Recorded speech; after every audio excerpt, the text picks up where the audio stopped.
अच्छे लोगों के साथ हमेशा बुरा क्यों होता है? वही जो लोग बुरे कर्म करते हैं और अज्ञान की राह पर होते हैं वो खुशहाल दिखते हैं। श्री कृष्ण ने इसका जवाब गीता में दिया है। श्री कृष्ण ने अर्जुन को जवाब देते हुए समझाया है कि हे राजन, ये बात लोगों को उनके कर्मों का फल हमेशा मिलता है। आपने महसूस किया होगा कि जो लोग अच्छे कर्म करते हैं वो परेशान रहते हैं, वही जो बुरे कर्म करते हैं वो खुशी से रह रहे होते हैं। अच्छे कर्म करने वाले परेशान होते हैं कि आखिर उन्हें इतनी परीक्षा क्यों देनी पड़ रही है, जबकि जो अधर्म की राह में है वो खुश हैं और जिंदगी का लुत्फ उठा रहे हैं।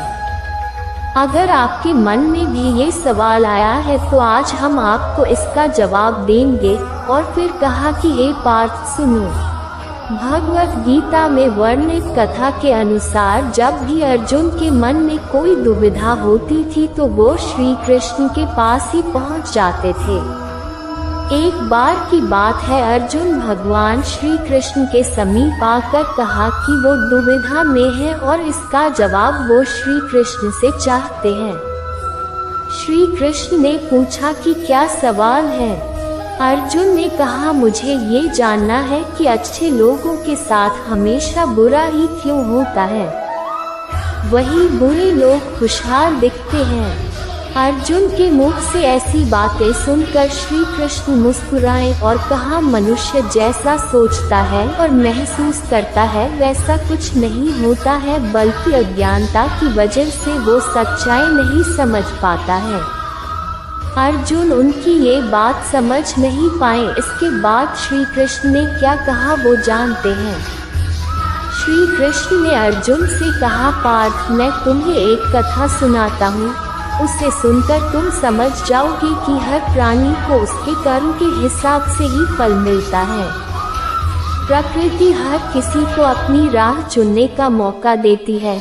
अब वो मनुष्य की इच्छा पर निर्भर करता है कि उसे धर्म की राह चुननी है या अधर्म की।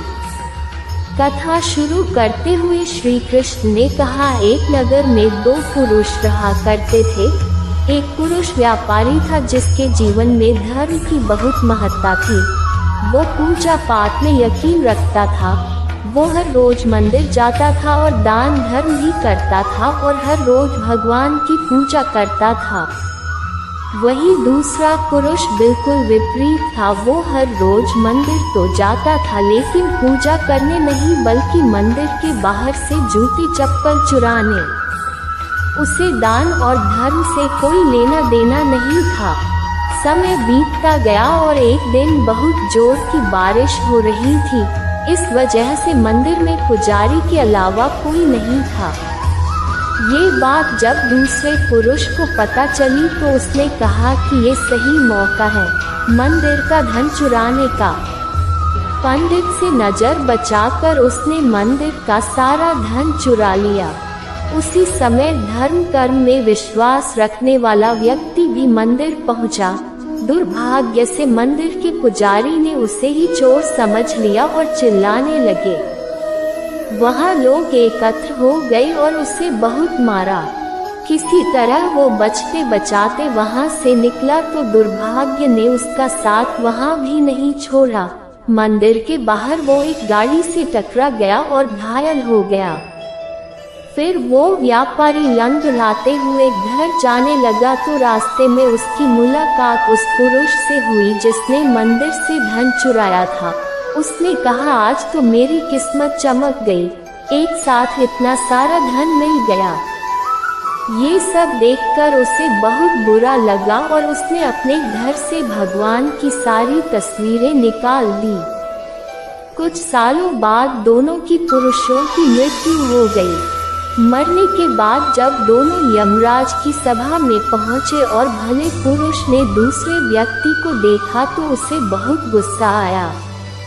उसने क्रोधित होकर यमराज से पूछ ही लिया, मैं तो हमेशा अच्छे कर्म करता था, दान में विश्वास रखता था, उसके बदले जीवन भर मुझे अपमान और दर्द ही मिला और इस व्यक्ति को नोटों से भरी पोटली आखिर ऐसा भेदभाव क्यों? इस पर यमराज ने कहा, पुत्र तुम गलत समझ रहे हो। जिस दिन तुम्हारी गाड़ी से टक्कर हुई थी वो दिन तुम्हारे जीवन का आखिरी दिन था, परंतु तुम्हारे अच्छे कर्मों की वजह से तुम्हारी मौत सिर्फ एक छोटी सी चोट में बदल गई। तुम इस दुष्ट व्यक्ति के बारे में जानना चाहते हो। दरअसल इसके भाग्य में राजयोग था, मगर इसके कुकर्म और अधर्म की वजह से वो सिर्फ एक छोटी सी धन की पोटली में बदल गया।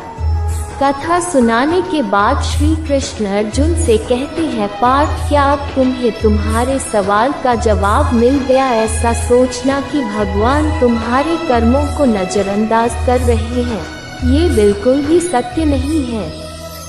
भगवान हमें कब क्या किस रूप में दे रहा है मनुष्य को समझ में नहीं आता है, मगर आप अच्छे कर्म करते रहे तो भगवान की कृपा हमेशा बनी रहती है। इसलिए अपने अच्छे कर्मों को बदलना नहीं चाहिए, क्योंकि उसका फल हमें अवश्य मिलता है। इसलिए मनुष्य का फर्ज है कि वो हमेशा अच्छे कर्म करते रहे, क्योंकि श्री कृष्ण ने गीता में भी बताया है कि किसी के द्वारा किया गया कर्म बेकार नहीं जाता है, चाहे वो अच्छा हो या बुरा। जय श्री कृष्ण।